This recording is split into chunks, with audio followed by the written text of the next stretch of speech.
And ఇప్పుడు ఇంతకుముందు మీరు చంద్రబాబు నాయుడు గారు అండ్ దెన్ రాజశేఖర రెడ్డి గారు ఉన్నప్పుడు అక్కడ క్వశ్చన్స్ ఇక్కడ పోస్ట్ చేసేవాళ్ళు, ఇక్కడ క్వశ్చన్స్ అక్కడ పోస్ట్ చేసేవాళ్ళు. లాస్ట్ ఒక 5-6 ఇయర్స్గా జరగట్లేదు కదా సార్ అది? అంటే ఇప్పుడు మీడియా ఏమైందంటే ఎవరి పార్టీలు వాళ్ళు పెట్టేసుకున్నారు, వాళ్ళ యాంగిల్లో వాళ్ళు ప్రచారం చేస్తున్నారు. సో ఇప్పుడు అవతల వాళ్ళు ఇక్కడికి రారు, యువతల వాళ్ళు అక్కడికి వెళ్ళరు. అవును. సో అవకాశం లేదు, ఒకళ్ళని ఒకళ్ళు ఫేస్ చేసే పరిస్థితి లేదు. ఇదివరకు అయితే రాజకీయాల్లో ప్రత్యర్థులు ఉండేవారు, ఇప్పుడు శత్రువులుగా మారిపోయారు, ఒకళ్ళు చూసే ద్రోణం. సో ఆ శత్రువుతో మాట్లాడకూడదు, ఆ శత్రువు ఇంటికి వెళ్ళకూడదు, ఆ శత్రువు పార్టీ వాళ్ళతో మాట్లాడకూడదు.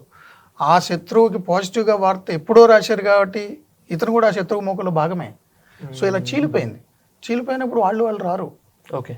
సో వాళ్ళ మీడియాలో వచ్చిన వార్తలకు అనుగుణంగా మనం ఇక్కడ కౌంటర్ తీసుకోవాలి, ఇక్కడ వచ్చిన వార్తలకు అనుగుణంగా వాళ్ళు కౌంటర్ తీసుకోవాలి. బట్ ఒకళ్ళనొకళ్ళని మనుషులుగా, రాజకీయ నాయకులుగా కాదు కదా మనం ఉన్నది, మనుషులు రాజకీయం కూడా చేస్తారు. బట్ పుట్టుకతోటే రాజకీయ నాయకులుగా భావించి శత్రుమొక్కలుగా భావిస్తున్నప్పుడు సాధ్యం కాదు అలాంటి. ఓకే. అంటే అప్పుడు ఇంట్రెస్టింగ్ ఉండదు సార్ యాక్చువల్లీ, లైక్ ఇంట్రెస్టింగ్గా అసలు ఇద్దరిని ఇప్పుడు కూడా స్టిల్ అమెరికన్ ఎలక్షన్స్లో ప్రెసిడెన్షియల్ డిబేట్స్ ఉంటాయి, ఇద్దరిని కూర్చోబెట్టి మాట్లాడతారు. అసలు ఇంటర్నల్గా పార్టీలో అభ్యర్థులు ఎంపిక చేసేటప్పుడే ఆ క్యాండిడేట్స్ మధ్య డిబేట్స్ ఉంటాయి, ఎవరు బెస్ట్ పార్టీ తరఫున. అల్టిమేట్గా పార్టీ డిసైడ్ చేసిన తర్వాత ఈయన రన్నర్ అని, సో ఈ రెండు పార్టీల అధ్యక్షుల క్యాండిడేట్లను కూర్చోబెట్టి డిబేట్స్ పెడతారు. డెమోక్రసీలో జరగాలి, అసలు అది లేదు కదా ఇక్కడ. డెమోక్రసీగా ఎందుకు భావిస్తున్నారు వాళ్ళు? ప్రజాస్వామ్యంగా భావిస్తే అది ఎలా చేస్తారు. ఇది మూకస్వామ్యం. మూకస్వామ్యం కాదు, మూర్ఖస్వామ్యం.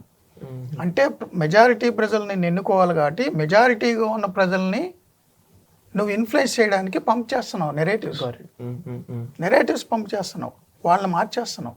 ఇంకొకటి చూసే ప్రజలు కూడా వాళ్ళు ఫిక్స్ అయి ఉన్నారు, వాళ్ళకు భావజాలం ఉంది, రాజకీయ భావజాలం, సైద్ధాంతిక భావజాలం. ఆ రాజకీయ భావజాలం, సైద్ధాంతిక భావజాలానికి అనుగుణంగా వార్తలనే వాళ్ళు చూస్తారు, దానికి అనుగుణంగా లేనిదాన్ని తిడతారు వీళ్ళు. ఓకే. జనం ఏమంటారు, మిగిలిన వాళ్ళు ఏమంటారు, మీడియా సో అండ్ సో వార్తే రాసింది అంటారు. సో అండ్ సో వార్త రాసిన దాన్నే చూస్తున్నావు నువ్వు, ఎందుకంటే నువ్వు ఆల్రెడీ ఫిక్స్ అయ్యావు, నీకో భావజాలం ఉంది, నువ్వు పార్టీ కార్యకర్తవి లేదో పార్టీ సానుభూతిపరుడివి, ఆ పార్టీకి పాజిటివ్గా ఉన్న వార్తలే నువ్వు చూస్తావు. సో అందుకని పంప్ చేస్తుంటారు మిమ్మల్ని ఇన్ఫ్లుయెన్స్ గురి చేయడానికి.